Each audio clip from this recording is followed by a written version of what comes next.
Top quality और consistent performance के लिए सिर्फ सिल्वर पंप्स। टॉप क्वालिटी और कंसिस्टेंट परफॉर्मेंस के लिए सिर्फ सिल्वर पंप्स, नाम याद रखना।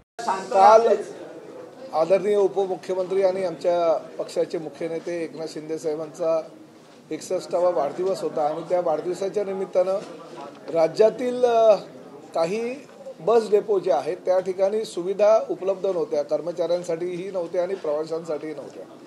आणि मुख्यमंत्री असताना जेव्हा एका बस डेपोला त्यांनी भेट दिली त्यावेळेस त्या ज्या असुविधा आहे त्या बघितल्यानंतर त्यांनी ताबडतोब संबंधित खात्याच्या अधिकाऱ्यांना निर्देश दिले होते की प्रवाशांना चांगल्या प्रकारचं शौचालय, त्याचबरोबर महिलांसाठी चांगल्या प्रकारचं प्रसाधनगृह आणि इतर ज्या सुविधा महिलांना लागतात त्या पुरवण्याचे आदेश दिले होते। त्याचबरोबर आमचे जे एसटी कर्मचारी आहे नाईट शिफ्ट करून आल्यानंतर किंवा नाईट शिफ्ट करत असताना त्यांना झोपण्याची व्यवस्था आणि प्रामुख्याने सकाळी उठल्यावर आंघोळीची गरम पाण्याची व्यवस्था वगैरे त्यांची कुठल्याही आगारात नव्हती। आणि त्यानंतर मी परिवहन मंत्री झाल्यानंतर काही डेपोंना भेट दिली आणि त्या भेटीच्या संदर्भात मी परिवहनच्या आमच्या अधिकाऱ्यांना सांगितलं की ज्या बेसिक सुविधा आपल्या सगळ्या डेपोमध्ये त्या देणं गरजेचं आहे आणि त्यानुसार आम्ही ठाण्याच्या खोपटच्या बस आगारातून ती सुरुवात केली। प्रामुख्याने त्या ठिकाणी आमच्या कर्मचाऱ्यांसाठी बंक बेड, सकाळी उठल्यानंतर त्यांना गरम पाण्याच्या आंघोळीची व्यवस्था, चांगलं प्रसाधनगृह आणि महिलांसाठी सुद्धा इतर ज्या सुविधा प्रवाशांना लागतात त्या सुविधा आम्ही पुरवल्या आणि त्या सगळ्या सुविधांचं काल लोकार्पण केलं। आणि त्याचबरोबर राज्यातील इतर जे बस स्थानकामध्ये अशा सुविधा नाहीत त्यासुद्धा ह्या खोपट आगाराच्या बेसवर करण्याच्या सूचना केल्या। त्याचबरोबर लवकरच काही दिवसातच राज्यातील प्रमुख जे बस डेपो आहेत आणि आपल्या ज्या जागा आहेत त्या PPP तत्वावर विकसित करून ज्या पद्धतीने एअरपोर्टला सुविधा सर्वसामान्य जनतेला मिळतात अशा सुविधा सगळ्या जिल्ह्यातील आणि ज्या ज्या ठिकाणी आमचे बस आगार मोठ्या प्रमाणात आहे त्या ठिकाणी देण्याचं एसटी महामंडळाने निर्णय घेतलेला आहे। ते आमचं धोरण आहे आणि त्यानुसार लवकरच त्याची निविदा प्रक्रिया राबवली जाईल आणि अद्यावत असे बस स्थानक जे एअरपोर्टच्या धर्तीवर केले जातील तशा प्रकारचे आम्ही बस पोर्ट राज्यामध्ये निर्माण करण्याचा प्रयत्न करतोय आणि लवकरच ते जे चांगल्या हाफिस कॉन्ट्रॅक्टर सारख्या एका आर्किटेक्टला आम्ही ते पूर्ण ज्या बस डेपोची निर्मितीचं एक डिझाईन बनवायला सांगितलेले ते 3 टाईपचे असतील। एक शहरी भागात जे आहे ते ए कॅटेगरी, जिल्हा आणि तालुका स्तरावर आहे ते B कॅटेगरी आणि ग्रामीण भागामध्ये C कॅटेगरी, असे 3 कॅटेगरी करून 3 डिझाईन निर्माण करणार आहोत आणि त्या 3 डिझाईनच प्रत्येक आगारामध्ये निर्माण विकासकांना करावे आणि त्यांना उर्वरित जो काही आम्हाला हवी ती जागा सोडून उर्वरित जागेवर विकासक आपल्या इमारती बांधतील। परंतु ती जागा बांधत असताना प्रत्येक इमारतीमध्ये 100 बेडचं कॅशलेस हॉस्पिटल हे निर्माण करावं लागेल त्या आमच्या विकासकाला आणि त्याचबरोबर 10,000 फुटाचं एक आमच्या कर्मचाऱ्यांसाठी उपहारगृह, जेणेकरून किमान 25 ते 30% कमी दरामध्ये वेगवेगळे पदार्थ ते आमच्या एसटी कर्मचाऱ्यांना त्या ठिकाणी मिळतील अशा प्रकारची ती योजना आहे आणि त्याचं प्रेझेंटेशन आम्हाला मार्च महिन्यामध्ये हाफिस कॉन्ट्रॅक्टर यांच्या माध्यमातून मिळणार आहे। त्यामुळे जसे बस डेपो आहे तर बस पोर्ट निर्माण करण्याचा आमचा प्रयत्न आहे आणि उपमुख्यमंत्री आणि आमच्या पक्षाचे मुख्य नेते एकनाथ शिंदे साहेबांनी तशा सूचना मला केलेल्या आहेत आणि त्यानुसार आमची कारवाई चालू आहे। सोमवारी म्हणजे पुढल्या सोमवारी 17 तारखेला अहमदाबाद आणि बडोदा ह्या 2 शहरातील बस डेपो अद्ययावत आहेत आणि पंतप्रधान नरेंद्र मोदी जेव्हा मुंबईच्या दौऱ्यावर आलेले सगळ्या आमदारांची आणि सगळ्या मंत्र्यांबरोबर त्यांनी बैठक घेतली, त्या बैठकीमध्ये त्यांनी सांगितलं होतं की देशातील ज्या राज्यातल्या ज्या सुविधा चांगल्या आहेत त्या तुम्ही घेणं गरजेचं आहे, जेणेकरून त्यातल्या चांगल्या सुविधा तुम्ही तुमच्या राज्यासाठी देऊ शकाल। त्यामुळे गेल्या आठवड्यामध्ये आम्ही कर्नाटकच्या दौऱ्यावर गेलो होतो, तेथील काही चांगल्या सुविधा आम्ही त्या राज्यामध्ये देण्याचा प्रयत्न करतोय। पुढल्या सोमवारी 17 तारखेला आम्ही गुजरातच्या दौऱ्यावर जाणार आहोत। तेथील परिवहन मंत्री हर्ष संघवी यांच्याशी माझी चर्चाही झालेली आणि ते पूर्ण आम्हाला अहमदाबाद आणि बडोद्याचे आणि गांधीनगरचे काही सुसज्ज असे बसस्टॉप आम्हाला दाखवणार आहेत. ती पाहणी करायला सुद्धा आम्ही आमच्या सगळ्या अधिकाऱ्यांनी कर्मचाऱ्यांसह जातो आहे. त्यामुळे एकनाथ शिंदे साहेबांनी जी सूचना केलेली आहे की बस डेपो नव्हे तर बस पोर्ट निर्माण करायचा प्रयत्न परिवहन खात्याचा मंत्री म्हणून प्रताप सरनाईक निश्चित करेल.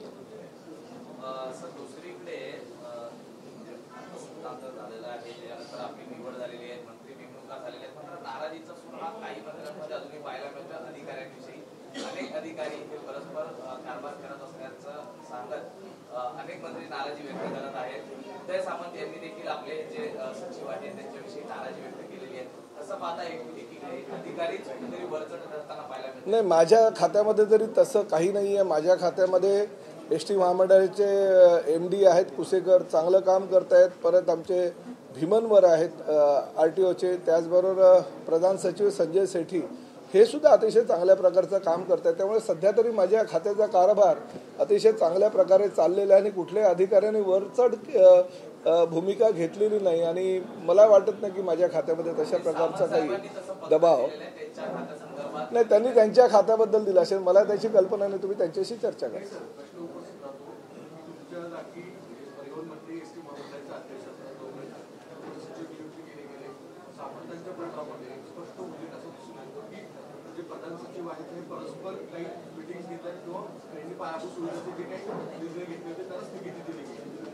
माझ्या खात्यामध्ये कुठल्याही प्रकारे स्थगिती दिली नाही. तुम्हाला स्पष्टपणे सांगतो की काही चुकीच्या बातम्या पसरल्या गेल्या किंवा त्या छापल्या गेलेल्या आहेत. खरं तर एसटी महामंडळाचं अध्यक्षपद हे राजकीय पद आहे आणि सुधाकर परिचारकांपासून अनेक दिग्गज नेते त्यावेळी काँग्रेस सरकारच्या काळामध्ये त्या खात्यामध्ये त्या अध्यक्षपद म्हणून त्यांची नेमणूक केली होती.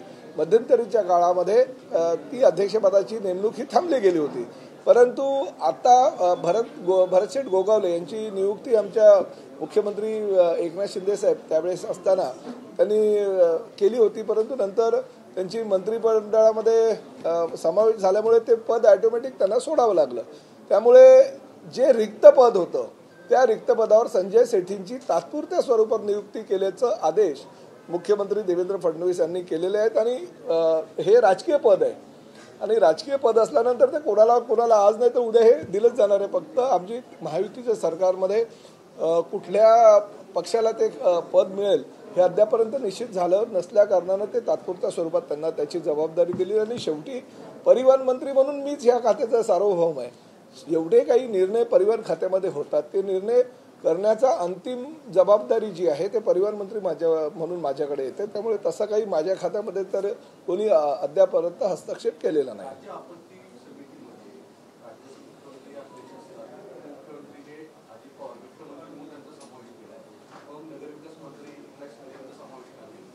नाही, त्याबद्दल मला काही कल्पना नाही. मी आज कुठल्या तरी चॅनलच्या माध्यमातून ते वाचलं होतं, परंतु असं काही नसतं. आमचे त्यामध्ये आरोग्यमंत्री म्हणून आमचे प्रकाश आंबेडकर आहेतच ना. म्हणजे असं नाही आहे की शिवसेनेला कुठेतरी डावललंय वगैरे असं काही त्या ठिकाणी नाही. काही ज्या गोष्टी असतात त्या अचानकपणे अशा काही जाणून बुजून कोणी काही टाकत नाहीत.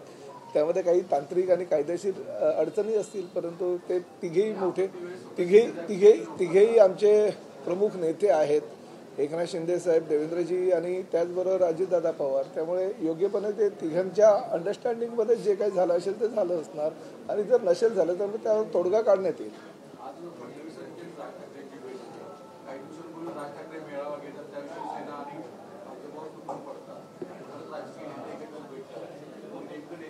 मग राजकीय नेत्यांनी एकमेकांना भेटावं पण नाही का? तुम्ही असं सांगा, आम्ही सुखादुखामध्ये एकमेकांच्या जाऊही नाही. तुम्ही कुणाच्या घरी कोण गेलं तरी तुम्हाला ती बातमी करावीशी वाटते. परंतु वर्षा निवासस्थानी जायची मुख्यमंत्र्यांचे प्रोटोकॉल असतो. असं असून सुद्धा राज ठाकरेंना भेटायच्या घरी गेली वैयक्तिक भेट होती की राजकीय दृष्टीने काही समीकरण जोडण्यासाठी समजूत काढण्यासाठी भेट होती? असं काही नसतं. आता कुठे राजकीय कुठल्या निवडणुका नाहीत, नाही लोकसभा संपल्यात, विधानसभा संपल्यात, महापालिकेच्या निवडणुका अजूनपर्यंत अधांतरी आहे. जोपर्यंत सर्वोच्च न्यायालयाचा निर्णय लागत नाही तोपर्यंत त्या सुद्धा होणार नाहीत. त्यामुळे मला असं वाटतं की काही कौटुंबिक गाठीभेटी असतात. शिवतीर्थावर कधी कधी आम्हालाही जाण्याचा मोह होतो. ते कांदे पोहे आमच्या वहिनी चांगले बनवतात, चहा चांगला तिकडे मिळतो. त्यामुळे शिवतीर्थावरचं तीर्थ जर पाहिलं आम्ही गेलो तर त्याच्या बातम्या करू नये. यालाच संजय राऊत आहे की शिवतीर्थ म्हणजे एक कॅफे उघडलेला आहे, तिथे चहा चांगला मिळतो म्हणून सर्व जातात, खरं आहे का? नाही, मी तर कधी कधी बाबा संजय राऊतांच्या घरी सुद्धा चहा प्यायला जातो.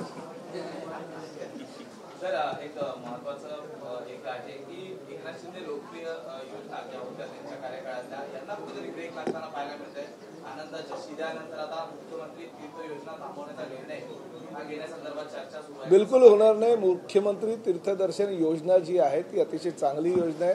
सर्वसामान्य गोरगरीब बिचारे जे सिनियर सिटीजन्स आहे, कारण त्याच्यामध्ये सिनियर सिटीजन्सचा फार मोठ्या प्रमाणात उल्लेख केलेला आहे त्या योजनेमध्ये, आणि ती योजना अंमलात आणावी म्हणून मीच त्यावेळेस मुख्यमंत्री एकनाथ शिंदे साहेबांना पत्र दिलं होतं, आणि सर्वसामान्य ज्येष्ठांनी त्याचा फायदासुद्धा फार मोठ्या प्रमाणात घेतलेला आणि भविष्यामध्ये सुद्धा त्यांनी घ्यावा. अशा कुठल्याही योजना ज्या राज्य शासनानं चालू केलेल्या आहेत सध्या तरी बंद करायचा कुठलाही निर्णय अजूनपर्यंत झालेला नाही, आणि जर असा कुठलाही निर्णय होत असेल तर ह्या तिन्ही पक्षाचे नेते मंडळी मिळून त्यावर निर्णय घेतील की कुठली योजना चालू केली आणि त्याचा गैरफायदा जर कुणी काही घेत असेल तर त्या योजनेमध्ये कसा बदल करायचा हे सर्वाधिकार मुख्यमंत्री आणि दोन्ही उपमुख्यमंत्र्यांना असल्याकारणानं असे काही निर्णय जेव्हा बदलले जातील तेव्हा आमच्याही पक्षाचे मुख्य नेते म्हणून एकनाथ शिंदे साहेबांना विश्वासात घेऊनच हे निर्णय केले जातील. काही निघत नाहीये, काय नक्की नाराजी वाढते, दोन्ही नाशिक असेल रायगड असेल कार्यकर्त्यांमध्ये सुद्धा नाराजी वाढते की निर्णय होत नाही? त्या विषयावर मला काही कल्पना नाही, पण लवकरात लवकर तोडगा काढला जाईल.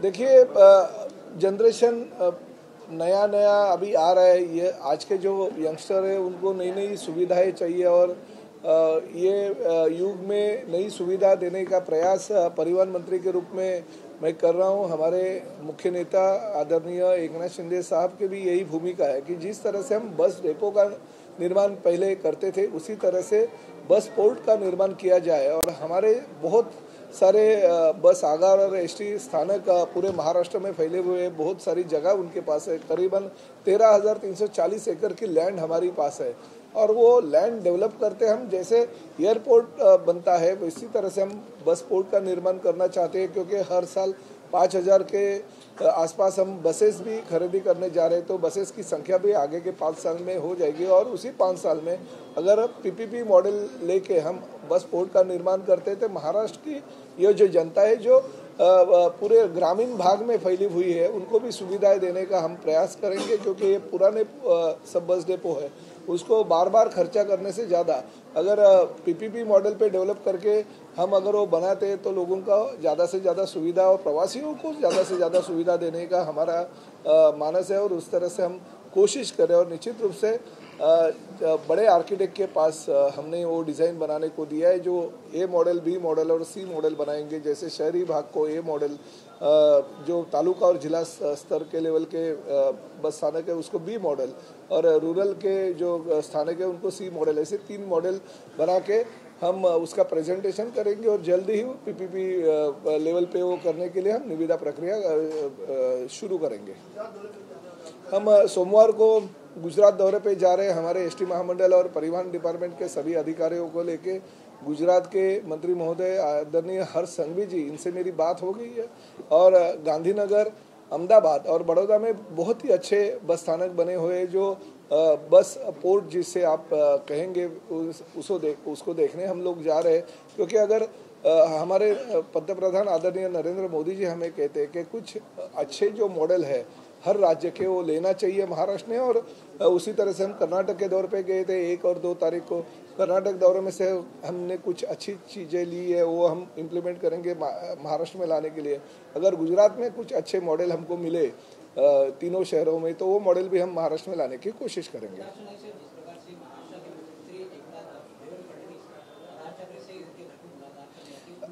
अरे भाई, राज ठाकरे और देवेंद्र फडणवीस बहुत ही अच्छे दोस्त हैं. राज ठाकरे और एकनाथ शिंदे साहब बहुत ही अच्छे दोस्त हैं. हमने लोकसभा के इलेक्शन में राज ठाकरे जी के साथ में लोकसभा की इलेक्शन लड़ी थी.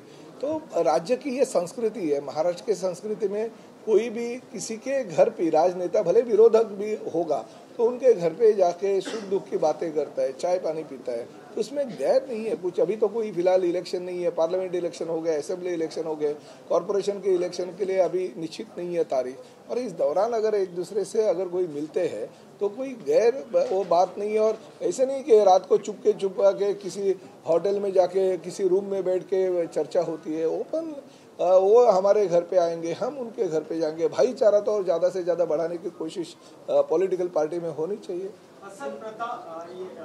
जरांगे पाटिल ने जिस तरह से फिर से अपने जो अनशन वाला राग फिर से शुरू किया है, 15 तारीख को अनशन से बैठने वाले, उनका आरोप है कि देवेंद्र फडणवीस उनके जो करीबी है उनको तड़ीपार के नोटिस दिए जा रहे हैं। नहीं, मेरे ख्याल से उन्होंने कुछ लास्ट उपोषण जब भी स्थगित किया था तो उन्होंने बोला था कि मैं इसके बाद में उपोषण नहीं करूंगा। तो मुझे पता नहीं है उपोषण के लिए बैठने वाले कि नहीं, मगर जो भी उनकी मांगे होगी या जो भी उनका कहना होगा वो अगर हमारे सरकार के पास, राज्य के मुख्यमंत्री और उप मुख्यमंत्री के पास अगर रहते तो उसके ऊपर जरूर चर्चा होगी। आप लोगों का जब विधानसभा चुनाव था तो बटेंगे कटेंगे नारा दिया गया था। अब संजय राउत कह रहे हैं कि ये नारा इंडिया अलायंस पे इम्प्लीमेंट हो रहा है क्योंकि जिस तरह की उनकी गठबंधन की स्थिति है, इस पर क्या कहेंगे? नहीं, ज्यादातर हमने नारा जो दिया था आदरणीय पंतप्रधान नरेंद्र मोदी जी ने पूरे विधानसभा चुनाव में एक है तो सेफ है का नारा दिया, और एक है तो सेफ है के माध्यम से ही, और हमारी लाडली बहना और मुख्यमंत्री उस वक्त के आदरणीय एकनाथ शिंदे साहब ने जो विकास के काम इस राज्य के लिए 2-2.5 साल में किए थे, उसको देखते हुए हमें बहुत बड़े पैमाने पे लोगों ने जनाधार दिया और हम सत्ता में बैठे हैं। तो एक है तो सेफ है और बटेंगे तो कटेंगे, ये तो ये इलेक्शन के दौरान के नारे होते हैं, उसका और दूसरे जगह पे कुछ फर्क नहीं, परिणाम नहीं होता। अरे भाई, संजय राउत अगर ये कहते वो कहते, हम अगर चालू करेंगे तो दिन भर उनके ही जो बातें करते उनको ही जवाब देना पड़ेगा। हमें राज्य के विकास के लिए कुछ काम करने हैं, हमें बस डिपो का बस पोर्ट बनाना है, हमने एसटी के लिए ज़्यादा से ज़्यादा सुविधाएं देना है। उनको कहिए ना आपके जरा विकास के मुद्दे पे बातें करें, जो विकास महाराष्ट्र को आगे ले जाएगा। ये कि आप हमेशा सुबह उठने के बाद में राजनीतिक चर्चा जो होती है और उसके ऊपर अब हम वो चाहते हैं कि इस राज्य का विकास ना हो, इसलिए कुछ तो भी गलत बातें वो सुबह करते हैं और हमें राजनेता के रूप में उनके जो सवाल रहते हैं उसका जवाब देना पड़ता है। तो हम तो राज्य के विकास की तरफ जाएंगे, उनके सवाल को हम दुर्लक्षित करेंगे।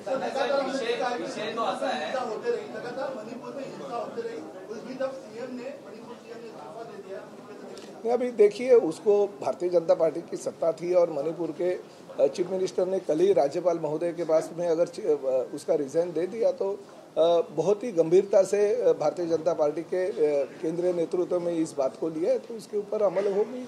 अच्छा कुछ सोचेंगे वो। सवाल ऐसा है कि गठबंधन बच नहीं पा रहा है इनका, इंडिया अलायंस का, एक दूसरे से लड़ रहे हैं, आगे भी चुनाव है, उस पर क्या कहेंगे? वीक हो गया? कौन एक दूसरे से लड़ रहे हैं? इंडिया अलायंस पार्टी जिस प्रकार से दिल्ली इलेक्शन में, अभी तो दिल्ली इलेक्शन में तो आपने देखा कि तीसरी बार कंटिन्यू जीरो, उनका क्या बोलते हैं, हमारे मराठी में भोपड़ा बोलते हैं, भोपड़ा। तो कांग्रेस को अब तो पता चला रहेगा कि जो कांग्रेस की संस्कृति थी, जो विचार थे, वो विचार तो अभी नहीं रहे। हिंदुत्ववादी पार्टियों को साथ में लेके मुस्लिम और हिंदुओं में कुछ ना कुछ झगड़ा लगाने की कोशिश करने वाली पार्टियों को साथ में लेके वो जो तरह से राजनीति पिछले 15 सालों से चल रही है, तो लोग उब गए। इसलिए हमारे एनडीए के समर्थन में लोग उतरे और एनडीए के समर्थन में लोग वोट दे रहे हैं सभी हमारे पार्टियों को।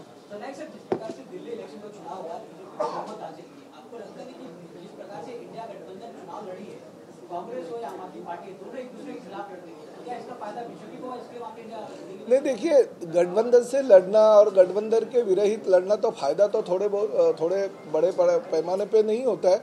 आप जानते हो कि कांग्रेस और आप अगर एक साथ में भी लड़ती थी कि तो उनको 13 सीटें बढ़ती थी, मगर ऐसे 13 ये आंकड़ों का गणित है। अगर वो अलग लड़ती थी तो झगड़े भी बहुत जगह पे होते थे, कोई उनके इंडिपेंडेंट खड़े रहते थे। ये तो अंकों के आधारित अगर कैलकुलेशन करना गलत है, मगर आज के तारीख में भारतीय जनता पार्टी 48 सीटें जीतते हुए और उनके जो केजरीवाल जैसे मुख्यमंत्री के रूप में नया चेहरा उनका था, उनको हरा के अगर सत्ता में बैठती है तो भारतीय जनता पार्टी का स्वागत करना चाहिए।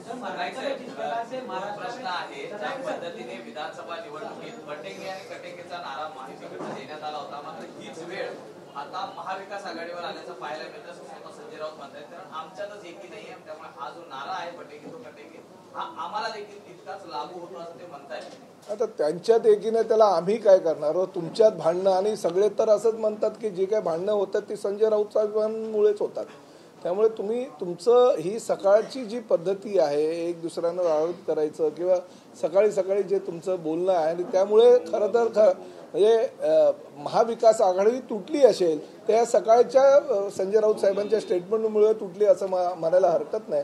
त्यामुळे संजय राऊत साहेब जर थोडे दिवस जरी गप्प बसले तरी महाविकास आघाडीमध्ये कटेंगे बटेंगे होणार नाही। सोमनाथ सूर्यवंशीच्या न्यायाकरता संपूर्ण एक लॉंग मार्च परभणी ते मुंबई येत होता, परंतु नाशिकमध्ये तो लॉंग मार्च थांबला गेला। त्या लॉंग मार्च मध्ये भाजपचे आमदार सुरेश धस यांनी सांगितलं की पोलीस बघा कसं आहे, नाशिक पर्यंत आलेला लॉंग मार्च हा नाशिकला मेघनाताई बोर्डीकर आणि सुरेश धस यांनी आंदोलनकर्त्यांनी लॉंग मार्चमध्ये जे सहभागी झाले होते त्या सगळ्या नेते मंडळीची भेट घेतली आणि त्यांच्या ज्या मागण्या होत्या त्या बहुतांश मागण्या सरकारनं मान्य केल्या आणि त्यामुळे त्यांनी लॉंग मार्च घेतला। आता जर जितेंद्र आव्हाडांनी त्यावर ट्विट करून काही हा लॉंग मार्च थांबलाच कसा, हा लॉंग मार्च अडवलाच कसा, किंवा हा लॉंग मार्चला थांबवण्यामध्ये कुठल्या नेत्याचा सहभाग आहे वगैरे अशा प्रकारचे ट्विट करणं चुकीचं आहे। राज्यामध्ये शांतता प्रस्थापित करण्यासाठी विरोधी पक्षाच्या लोकप्रतिनिधींनी सुद्धा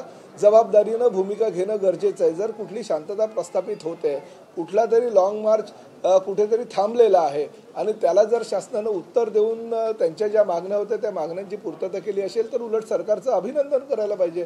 त्या लॉंग मार्च करणाऱ्या कार्यकर्त्यांवर आरोप जर करत असतील तर चुकीचं आहे। आणि जर तुम्हाला एवढीच काळजी होती तर तुम्ही लॉंग मार्च जेव्हा सुरुवात झाली तेव्हापासून तुम्ही सुद्धा त्यांच्याबरोबर चालत यायला पाहिजे होतं ना।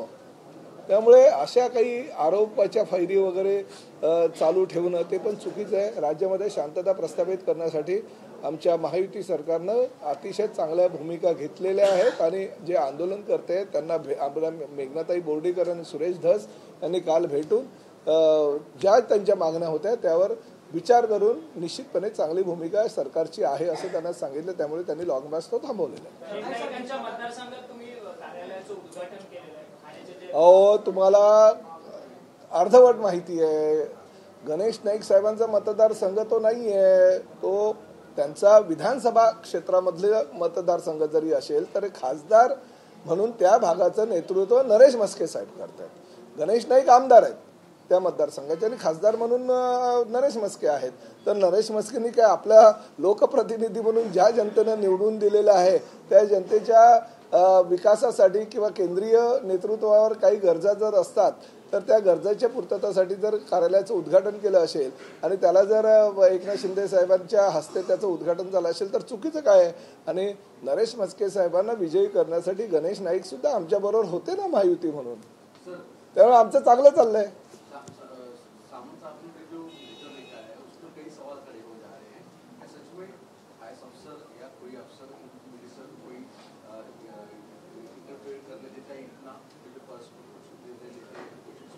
किसके बारे में?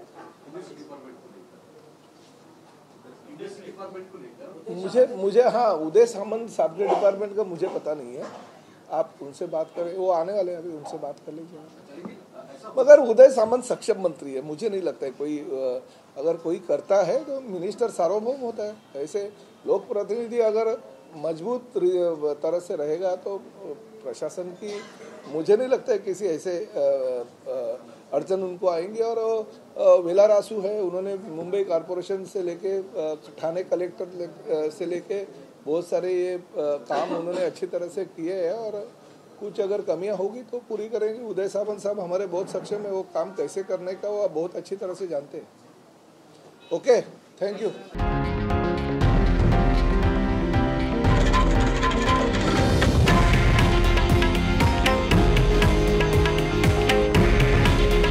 हे आहे देशातील नंबर 1 न्यूज नेटवर्क आणि आपण पाहत आहात TV9 मराठी।